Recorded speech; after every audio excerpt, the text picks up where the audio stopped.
Value zone hyper mart Nandamuri Balakrishna గారిచే November 28న నాచారంలో గొప్ప ప్రారంభం.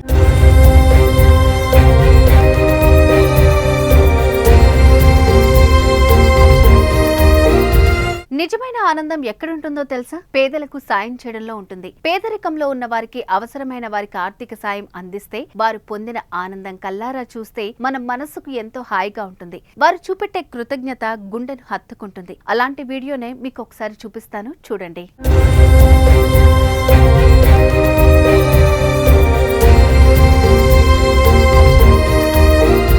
పెద్ద షాపులకు వెళ్లి నిండా మోసపోతాం. అద్దాలు పెట్టి లైటింగ్లు వేసి స్మార్ట్ గా తూచేస్తారు. అక్కడ బేరాలుండవు, ఉన్నా మనం ఆడం కూడా. ఎందుకంటారా? ప్రెస్టేజ్. అలాగే రెస్టారెంట్లకు వెళ్లి బేరం ఆడకుండా వేలకు వేలు ఖర్చు పెడతాం. అదే రోడ్డు మీద చిరు వ్యాపారులు, కూరగాయలు అమ్మేవారు, తినుబండారాలు విక్రయించే లాంటి వారి దగ్గర అయితే మాత్రం 10 రూపాయలు, 20 రూపాయల దగ్గర కూడా బేరమాడి కొసిరి తీసుకుంటాం.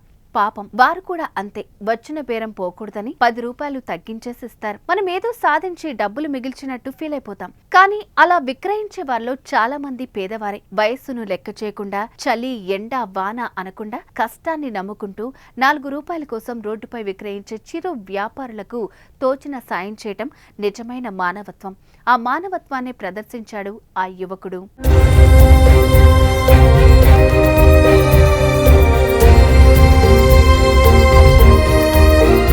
రోడ్డు పక్కన శనగలు అమ్ముకుంటున్న ఓ మహిళ వద్దకు వచ్చి కారు ఆగుతుంది. దాంట్లో ఓ వ్యక్తి శనగలు ఎంత అని అడగ్గా గ్లాస్ 20 రూపాయలని సమాధానమిచ్చింది.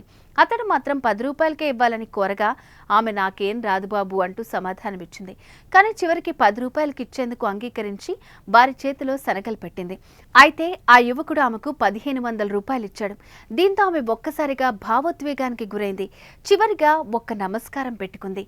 ఈ వీడియో ప్రస్తుతం సోషల్ మీడియాలో వైరల్ గా మారింది. ఈ వీడియోలో ఆమె స్వచ్ఛమైన మనస్సు బయటపడింది. 10 రూపాయల కోసం ఆమె పడుతున్న కష్టం తెలిసొచ్చింది. 20 రూపాయలది కూడా 10 రూపాయలకి ఇవ్వడానికి అంగీకరించడంతో ఎలాగైనా అమ్మేసి ఇంటికి వెళ్ళిపోవాలన్న తాపత్రయం కనిపించింది. సాయం అందాక ఇంకొన్ని శనగలు వద్దన్నా ఇవ్వటం ద్వారా తన కృతజ్ఞత బయటపడింది. ఇచ్చింది 1500 రూపాయలు. ఎందుకింత అని చాలా మంది అనుకోవచ్చు, కానీ డబ్బులు ముఖ్యం కాదు. ఈ వీడియో సాయం చేసే వారికి, చెయ్యాలి అనుకునే వారికి స్ఫూర్తినిస్తుందనేది మా ఉద్దేశం. చిన్న సాయమే వారికి ఎంత ఆనందాన్ని ఇస్తుందో చూపే ప్రయత్నం. దీనిపై మీ అభిప్రాయాన్ని కామెంట్ చేయండి.